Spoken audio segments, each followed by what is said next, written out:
Now, I was asked recently to do a Detroit video. And to me, a Detroit video, I could talk about whether they're going to make the playoffs or not. But there's a bigger story. The passing of Mike Ilitch. I'm old enough to remember when the Detroit Red Wings were the scourge of the NHL. Nobody wanted to play there. They were a pretty awful team. The oldest guide and record book I have, that look on Yzerman's face is pure relief. See, this was 1997, and it was the first time Detroit had won the Stanley Cup since 1955, I believe. Yep, 1955. Prior to winning that Stanley Cup, they had seasons of 131, 100, 103, 98 points, and they choked out each time. So in 97, when they won the Cup, it was quite the turnaround. In 1982, Mike Ilitch bought the team for $8 million. The team was as close to worthless as you can get for an Original Six franchise in the NHL. And they were going nowhere.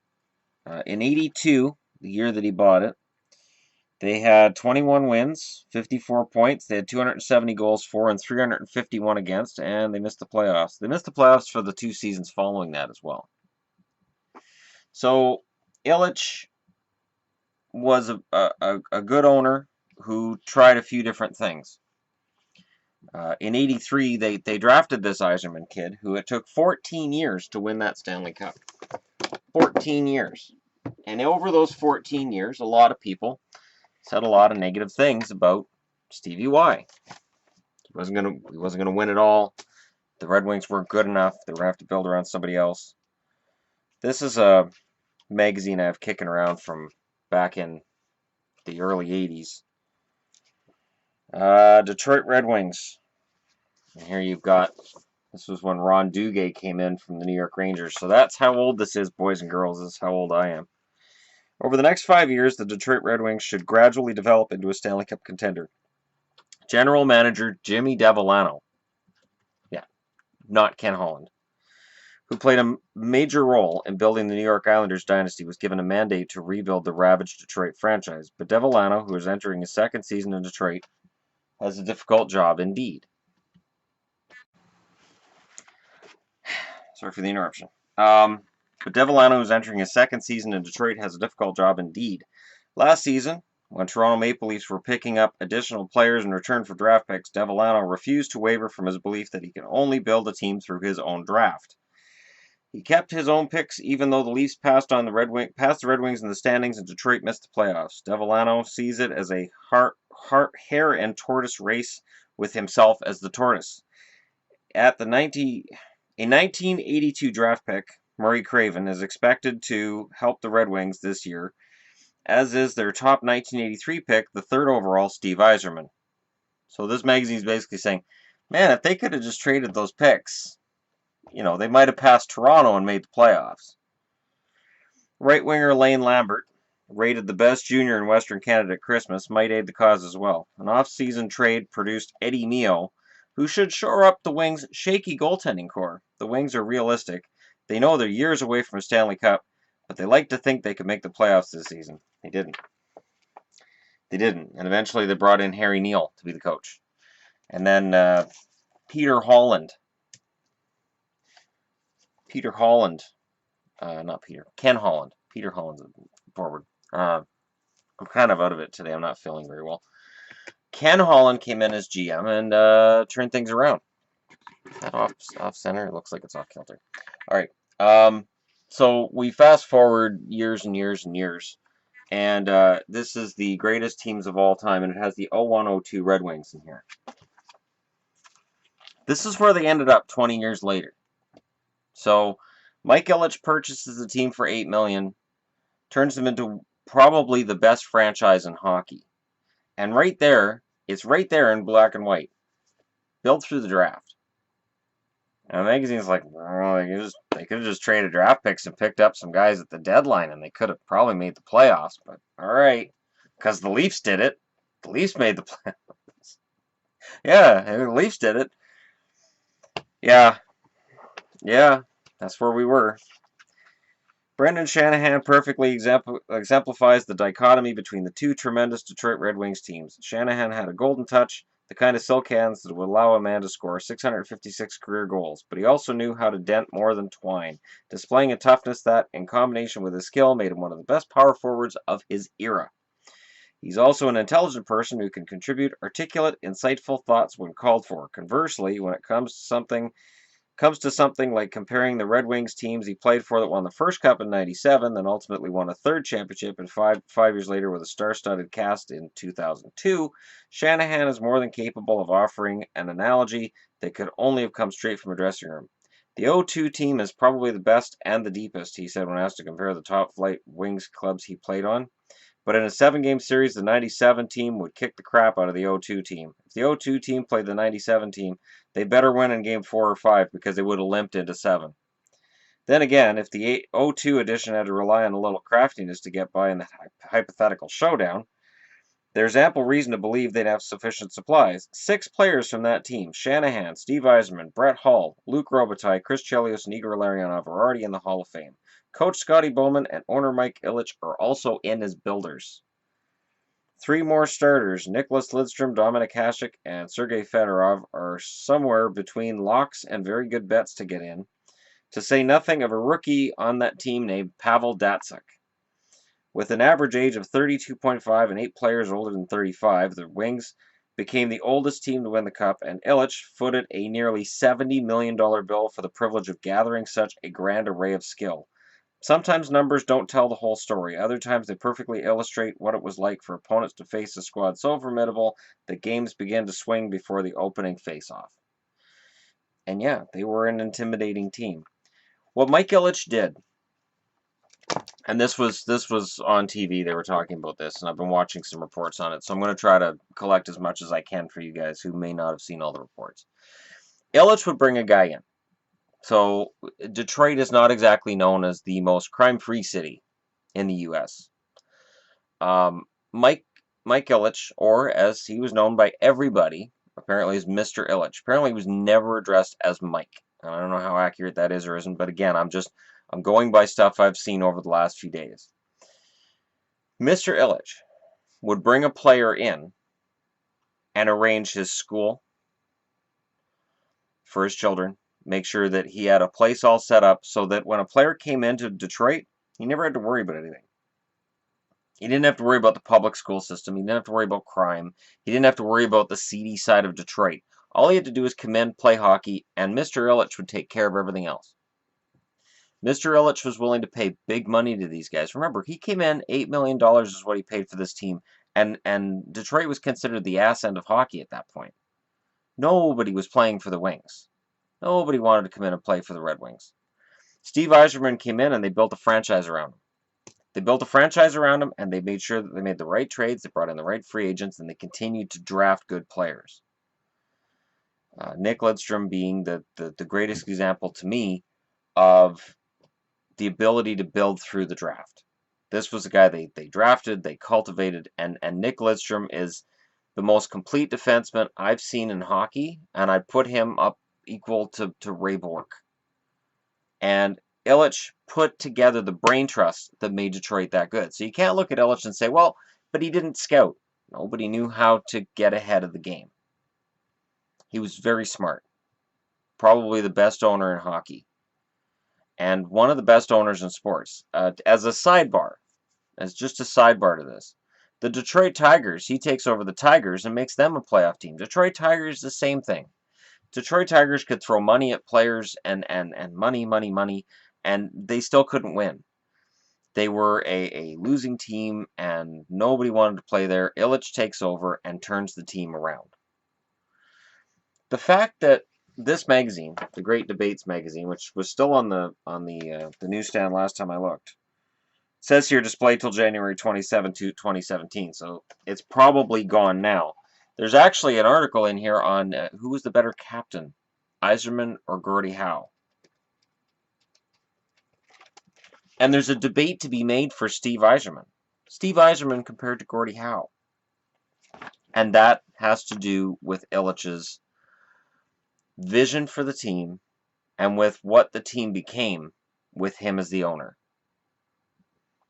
full-on respect for him for that. I had somewhere around here the 1986 magazine, which featured interviews discussing the fact that the Wings were still treading water and not getting ahead, and that Ilitch seemed to be in over his head, something along those lines.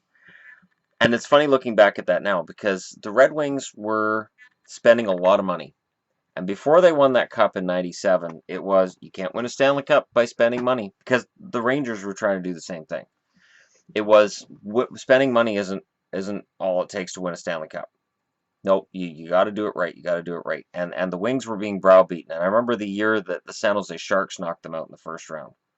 And the Sharks finished way behind them in the standings. And the Sharks knocked the Wings out and made it look relatively easy. And I was one of the ones, too, that was laughing. Like, there was the Detroit Dead Things. There was a lot of other nicknames that went around. But Dead Things was a popular one. And I jumped on that bandwagon of, the Wings are never going to win anything. Oh, yeah, no, I agree. Maybe Yzerman's part of the problem. And at no point did any of the brain trust in Detroit show that they were going to waver from their vision. None of this happens if Ilitch doesn't buy the team, show it full support, and make sure that the entire team, from manager down to the lowest player on the team, that everybody's taken care of. Scotty Bowman going to Detroit. Mike Ilitch. The vision he created. Remember, Detroit isn't exactly an affluent city. It's not exactly considered to be a safe city. It is a city that, on some lines may be considered a hellhole. Along some lines. I don't live there. I haven't been there. I'm just going based on a reputation, which, whether it's real or it's made up, it gets into players' psyches. And you look at the fact that there's lists released of cities players don't want to go to, and Detroit's never on that list. You almost never hear an NHL player saying, well, I'm not going to go to the Wings if I'm traded there. I don't want to go to the Wings. You may hear it about Buffalo. You may hear it about certain cold weather cities in Canada. There may be some players who don't want to go to Arizona or Colorado right now because of rebuild. I've never heard about Detroit. Detroit always seems to be able to win players over. And that's why when people say, Ken Holland's got to get thrown out of Detroit, I'm not in that mindset, because for me, what Holland did after Devellano was he completed the vision. He completed putting a team together. And you don't lose that. I think when Babcock left as coach, I think Blashill, I don't know that I'm a big fan of his as a coach. I think maybe they need a new coach. I think maybe they overrated guys like Nyquist and Tatar and Brendan Smith and some of these young guys they've got. I think they overestimated them, and when Datsuk and Zetterberg were no longer able to carry the team as they had previous years, they've struggled, because that new core isn't as good as the old one. And the old one, which was Datsuk, Zetterberg, and the boys, it was not in the same realm as the 97 and the 2002 Red Wings. I mean, that was legendary. That's a team you can never put together again because of the salary cap. And the salary cap has hurt the Wings. It's hurt a lot of teams. It's hurt the Hawks. It's hurt the Wings. Any team that has any kind of sustained success gets hurt because they clearly have a better roster than everybody else, and that roster gets expensive fast. Ilitch was able to completely change the destiny of the Detroit Red Wings. The Detroit Red Wings were at the bottom, and had been at the bottom for a long time. They were have-nots, and Ilitch made them haves. The passing of Mike Ilitch, I'm hoping it doesn't mean that the Detroit Red Wings franchise is going to suffer extensively, and it can. A bad owner can definitely turn things around, just like how when Bill Wirtz passed on and Rocky Wirtz took over, the Chicago Blackhawks turned around. And it's not right just to blame all that on Bill Wirtz, because Bill Wirtz, I think, had the right intentions. He just was old school, probably too old school for what was needed for the Blackhawks. But hopefully Detroit doesn't fall apart. And I say that as a guy who doesn't cheer for Detroit, because a solid strong Detroit franchise is needed in the NHL.